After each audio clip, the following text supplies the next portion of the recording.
केंद्रीय गृह मंत्री अमित शाह जी मधुबनी आए थे झंझारपुर में और सभा को संबोधित करने के बाद जब भाषण समाप्त हुआ तो उन्होंने कहा सीटें खाली नहीं है। तो क्या कहेंगे? तो सीट तो खाली है नहीं, आप पत्रकार महोदय हड़ताल पे चले हैं। पत्रकार महोदय सबसे पहले आपके न्यूज चैनल के माध्यम से जितने भी दर्शक हैं उनको मेरा नमस्कार, आदाब, सलाम, सत श्री अकाल। देखिए, देश के गृह मंत्री आदरणीय अमित शाह जी ने जिस तरीके से सवाल किया और उन्होंने जो अंतिम भाषण में कहा कि सीट खाली नहीं है, तो अमित शाह जी से मैं उनसे पूछना चाहता हूं और बिहार के लोग, देश का नागरिक, आम जनता जानना चाहता है कि आप जो कहे कि सीट खाली नहीं है, किसके लिए खाली नहीं है? यह सीट उन्हीं के लिए खाली नहीं है। देखिए, प्रधानमंत्री माननीय मोदी जी, प्रचार मंत्री उर्फ प्रधानमंत्री जी 2 बार देश के लोगों को ठग लिया, 2 बार देश के युवाओं को ठग लिया, गुमराह बना दिया, तो उनके लिए इस बार सीट खाली नहीं है। तो इस बार देश की जनता, बिहार की जनता इंडिया गठबंधन के पक्ष में वोट डालने वाली है। इंडिया गठबंधन के पक्ष में वोट देके जनता के जो सवाल है, जनता की जो समस्या है, उनको उठा रहे हैं और भारतीय जनता पार्टी को यहाँ से विदाई कर रहे हैं और यहाँ से उनको हरा रहे हैं, यहाँ से भगा रहे हैं, गद्दी पर से उतार रहे हैं। इसीलिए ये लोग तरह तरह का बयानबाजी करते हैं। प्रधानमंत्री जी तो खुद कह रहे हैं कि एकदम वादा रहा, 2024 में हम दोबारा आएंगे, अगला साल तय है।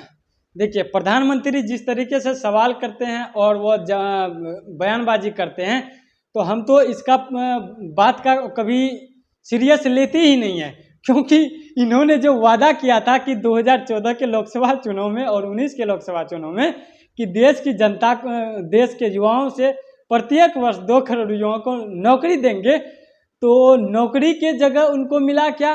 तो भारतीय जनता पार्टी के कठपुतली पुलिस उनको नौकरी के जगह डंडा देने का काम किया, जेल में बंद कर देते हैं, कभी ये लोग FIR दर्ज कर देते हैं। तो ये तो नौकरी की जगह उनका उल्टा हो गया। तो ये लोग 2024 में आएंगे नहीं, बल्कि 2024 में ये लोग जाएंगे। अच्छा, आप कांग्रेस से हैं, पूरा एकदम भौकाल मचाए हुए हैं।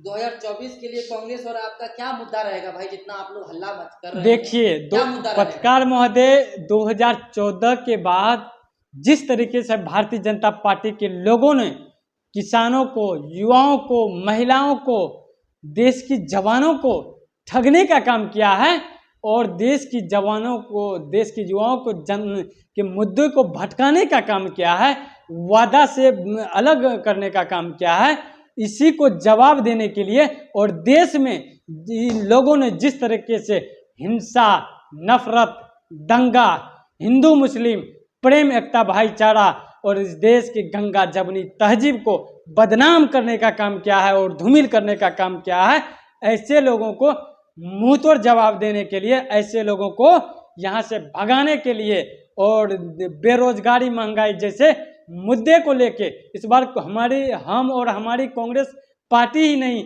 बल्कि इस देश का एक एक युवा, एक एक किसान, एक एक महिला, एक एक जवान कांग्रेस पार्टी के पक्ष में और इंडिया गठबंधन के पक्ष में वोट करेगी और भारतीय जनता पार्टी को यहाँ से पूरे बिहार से, पूरे देश से बेदखल करेगी। आप लोग कहते हैं कि बीजेपी की सरकार में कोई काम ही नहीं हुआ, कोई विकास ही नहीं किया, लेकिन आपको पता नहीं है कि बीजेपी की सरकार में किसानों को 6-6 हजार रुपया मिल रहा है भाई, अनाज दिया जा रहा है, पत्रकार महोदय, राशन दिया जा रहा है। महोदय, कैसे कह रहे हैं कोई काम नहीं किया? पत्रकार महोदय, भारतीय जनता पार्टी के लोग आप दवा करते, देखिए 2014 के पहले जो मीडिया हुआ करती थी वो MEDIA मीडिया हुआ करती थी। 2014 के बाद जो मीडिया हो गई है वो MODIA मीडिया हो गई है। 2014 से पहले जो भारतीय मीडिया हुआ करती थी वो अब मीडिया भाजपा मीडिया हो गई है।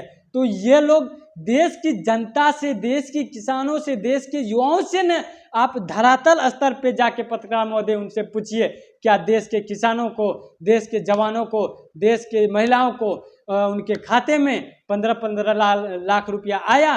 क्या भारतीय जनता पार्टी के लोगों द्वारा और माननीय प्रधानमंत्री के द्वारा उसके खाते में 6-6 हजार रुपया किसान कोष के माध्यम से आया? नहीं आया। साल में तो आ रहा है, किसान को 6 हजार रुपये साल का उसके खाते में आ रहा है। अगर किसी को मिला है तो वो भारतीय जनता पार्टी के कठपुतली करता कठपुतली नेता और जो गोदी मीडिया है, ऐसे लोगों को मिला है। देश के किसानों को, देश के युवाओं को, देश के महिलाओं को नहीं मिला, कतई नहीं। ये लोग हमेशा झूठ फैलाते हैं, ये लोग तरीपार है, ये लोग दंगाई है, ये लोग नफरत फैलाते हैं, ये लोग गोडसेवादी हैं। इसीलिए ये लोग झूठ का खेती करते हैं और झूठ बोलते हैं। मोदी जी फ्री में लोगों को राशन दे रहे भाई, कम बड़ी बात थोड़ी है। पत्रकार महोदय, आप तरह तरह का बात करते हैं। क्या आपको पत्रकार महोदय यह चीज़ सोचना चाहिए और समझना चाहिए, 5 किलो अनाज में क्या आपका बच्चा, इस देश का भविष्य जो है वो पढ़ लेगा? क्या इस देश का बच्चा अपना जीवन यापन कर सकेगा? क्या 5 किलो अनाज में आपका घर चल जाता है? कब तक ये लोग आखिर बयानबाजी करते, कब तक नारेबाजी करते रहेंगे? कब तक हिंदू मुसलमान करते रहेंगे? 5 किलो अनाज में कभी नहीं, 5 किलो अनाज में कभी नहीं इस देश का पेट भर सकता है। इधर से 5 किलो अनाज देते हैं तो उधर से आपको ये नोटबंदी के माध्यम से, उधर काला धन के माध्यम से, ये आपके जेब में जो पैसा था, आपके जो व्यवसाय था, आपका जो मजदूरी था, आपका जो कारोबार था, आपके जेब में जो रुपया था, ये लोग भारतीय जनता पार्टी के लोग चूस लिया है और वो अनाज देते हैं। तो ये अनाज से आपको कब तक पेट भर जाएगा? क्या आपका बच्चा, आने वाला भविष्य जो है, जो इस देश का प्रधानमंत्री, इस देश का राष्ट्रपति, इस देश का अब्दुल कलाम आज़ाद, भीमराव अंबेडकर, वीर भगत सिंह जैसे जो बनने का सपना रखेंगे, क्या ऐसा हो सकता है? कतई नहीं हो सकता है। अच्छा, भारत जोड़ो यात्रा से कांग्रेस की बात करें पार्टी की, या फिर राहुल गांधी की बात करें, आप लोग पार्टी से हैं, तो क्या आप लोग को क्या मिला भाई? आपका आंख में पट्टी लग गया है क्या? आप देखते उगते नहीं हैं क्या? देश का इतिहास और कांग्रेस पार्टी का इतिहास पढ़ते नहीं हैं? अभी हाल ही में हिमाचल प्रदेश और कर्नाटक में विधानसभा चुनाव का रिजल्ट आया है और कुछ ही दिन पहले हमारे आदरणीय श्री राहुल गांधी जी के नेतृत्व में कन्याकुमारी से कश्मीर तक भारत जोड़ो यात्रा के माध्यम से नफरत के खिलाफ मोहब्बत का पैगाम देने के लिए 4000 किलोमीटर का यात्रा की है। वह उसी का परिणाम है कि एक तरफ देश के कर्नाटक की जनता और हिमाचल प्रदेश की जनता कांग्रेस पार्टी के पक्ष में, किसानों के पक्ष में, युवाओं के पक्ष में कांग्रेस की सरकार बनाता है और किसानों की सरकार बनाता है, युवाओं की सरकार बनाता है और भारतीय जनता पार्टी को मुंहतोड़ जवाब देता है। तो वहीं दूसरी तरफ भारतीय जनता पार्टी के लोग आदरणीय श्री राहुल गांधी जी के संसद की सदस्यता को बर्खास्त कर देते हैं। और दूसरी तरफ, और आपने सवाल किया कि क्या फ़ायदा मिला? फ़ायदा हमको नहीं मिला या कांग्रेस पार्टी को नहीं मिला। देश में जो भारतीय जनता पार्टी के लोग नफरत बोने का काम किया था, हिंदू मुसलमान काम करने का काम किया था, उसी को जवाब देने के लिए हमारे श्री राहुल गांधी जी ने बहुत बड़ा जवाब दिया भारतीय जनता पार्टी के लोगों को। सवाल लेंगे आपसे, बीजेपी के खिलाफ आप लोग इतना बोलते हैं, डर वर नहीं लगता है? हम लोग को जहाँ तक सुनने के लिए मिला कि जो उसके खिलाफ विपक्ष पार्टी कुछ बोलती है तो केस हो जाता है, जेल हो जाता है, तो डर नहीं लगता है? पत्रकार महोदय, आदरणीय बिहार के पूर्व मुख्यमंत्री, केंद्र मंत्री रहे आदरणीय श्री राहुल गांधी, श्री लालू प्रसाद यादव जी के बयान सुनते हैं। ये जेल, जो नेता, जो पार्टी के लोग, जो दल के लोग अगर जेल नहीं जाए, वह स्वाभिमान कभी हो ही नहीं सकता है। तो हमारे इस देश के राष्ट्रपिता आदरणीय महात्मा गांधी जी भी कई बार उनको अंग्रेजों ने जेल में बंद कर दिया था, कई बार उनके ऊपर हमला किया गया, कई बार हमारे देश के जितने भी महापुरुष रहे हैं इस देश के, सब पे भारतीय जनता पार्टी के लोग, जो उस समय अंग्रेजों के दलाल थे, अंग्रेजों को वंशज थे, गोडसे के थे, ये लोग हमारे महापुरुषों को बदनाम करने के लिए और इस देश में नफरत फैलाने के काम किया। तो ऐसे लोग, ये लोग को डर होना चाहिए।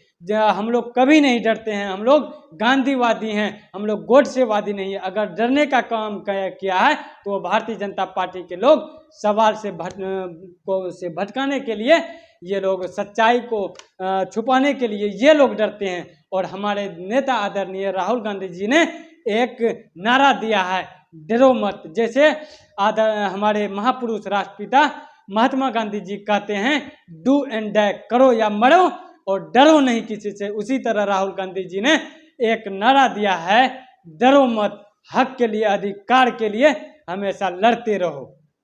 भारतीय जनता पार्टी में कई ऐसे प्रवक्ता हैं जो कि विकास को गिनाते हैं, मोदी जी ने ये विकास किया, वो विकास किया, सैकड़ों विकास को गिनाते हैं। तो क्या कहेंगे, क्या वाकई में विकास हुआ है आपकी नजर से अगर देखना चाहें? हाँ, निश्चित रूप से विकास हुआ। भारतीय जनता पार्टी के एक तारी पार के बेटे को, गृह मंत्री के बेटे को, जो मूर्ख है जैसा, उनको बीसीसीआई का सेक्रेटरी बनाया जाता है, यही तो विकास है। और भारतीय जनता पार्टी के लोगों ने सभी जगह, सभी जिला में, सभी प्रदेश मुख्यालयों में, राष्ट्रीय मुख्यालयों में अपने कार्यालय को चमकाने का काम किया है, यही तो विकास है। और मणिपुर जैसे राज्यों में, हरियाणा जैसे राज्यों में और उत्तर प्रदेश जैसे राज्यों में आए दिन वहाँ पे पत्रकारों को, वहाँ पे न्यायाधीशों को, वहाँ पे अधिवक्ताओं को, वहाँ पे पुलिसों को सारे आम हत्या किया जा रहा है, यही तो विकास है। भारतीय जनता पार्टी के लोग जो बोलते हैं वो करते नहीं है। बिना विकास के जगह पे इन्होंने विकास ही नहीं, विनाश किया है। ऐसे लोगों को शर्म आनी चाहिए। एक दो सवाल और लेंगे, ज्यादा समय नहीं लेंगे। हाल ही में अभी आपको पता होगा, आपने सोशल मीडिया पे देखा होगा कि भारत के टॉप जो चैनल्स हैं, बड़े बड़े मीडिया हाउस, उनके 14 एंकर को बायकॉट किया गया है इंडिया गठबंधन की तरफ से। तो क्या कहेंगे उसके बारे में? देखिए, सबसे पहले पत्रकार महोदय, आपको यह चीज मालूम होना चाहिए कि यह जो 14 एंकर थे, इन्होंने 2014 और 19 के बाद सरकार में आने के बाद ये लोग सत्ता के संरक्षण में रह के इतना मलाई खा लिए, इतना मोटा गए हैं। ये लोग इतना एसी रूम में रह के रोज दिन भर मोदी मोदी मोदी मोदी मोदी करने लगे। ये लोग विकास को नहीं, विनाश को गिनाने लगे। देश की जनता के समस्या को गुमराह करने के लिए ये लोग जहां किसानों के सवाल को उठाना चाहिए, जहां युवाओं के सवाल को उठाना चाहिए, जहां बेरोजगारी महंगाई के खिलाफ सवाल को उठाना चाहिए, तो ये लोग मोदी को आगे बढ़ाने में लगे हैं, भाजपा को आगे बढ़ाने में लगे हैं। और पत्रकार महोदय, आपको यह चीज़ मालूम होना चाहिए, और वो भाजपा के व्हाट्सएप यूनिवर्सिटी से बाहर निकलिए और कांग्रेस पार्टी का और इस देश का इतिहास पढ़िए कि मीडिया लोकतंत्र के चौथे स्तंभ होते हैं, वो समाज का आईना होते हैं। और वो सत्ता के संरक्षण में जो लोग जो पद पे होते हैं उनसे सवाल करने का होता है। ये लोग कभी सवाल नहीं किए हैं। ये लोग सिर्फ हिंदू मुसलमान नफरत, हिंसा, दंगा करने का काम किया, रोज दिन भर नफरत के खिलाफ करने का काम किया, नफरत फैलाने का काम किया। इसीलिए हमारे इंडिया गठबंधन के लोगों ने सही समय पे, सही वक्त पे अच्छा निर्णय लिया है। मैं इन सभी नेताओं को, मैं इन सभी सम्मानित कार्यकर्ताओं को, वरिष्ठ लोगों को उनके हौसले, जज्बे और को सैल्यूट करता हूं। अंतिम सवाल लेंगे। आपको बिहार प्रदेश युवा कांग्रेस का प्रदेश प्रवक्ता बनाया गया है, सबसे पहले तो बधाई। बहुत बहुत शुक्रिया।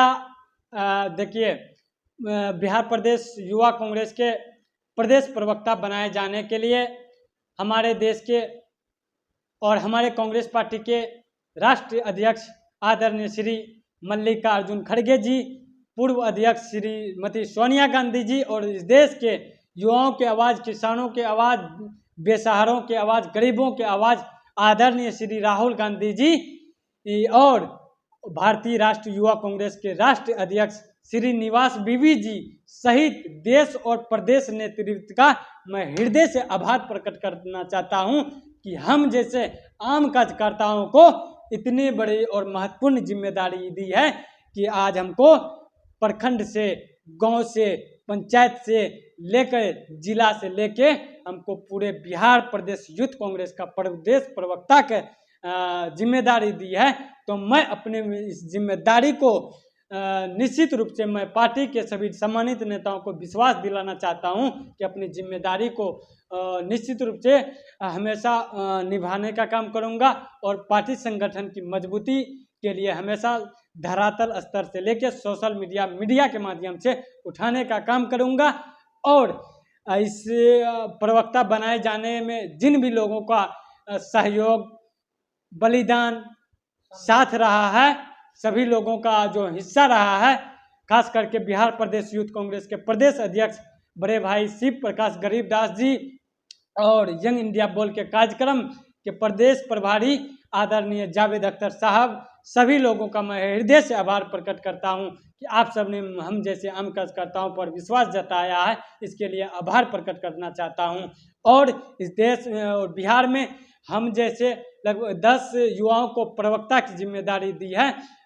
माननीय विशाल कुमार यादव जो हमारे पटना के हैं, वो उनको भी मुख्य प्रवक्ता की जिम्मेदारी दी है, उनको भी बधाई और शुभकामना देता हूं और उनके उज्जवल भविष्य की सब कामना करते हैं।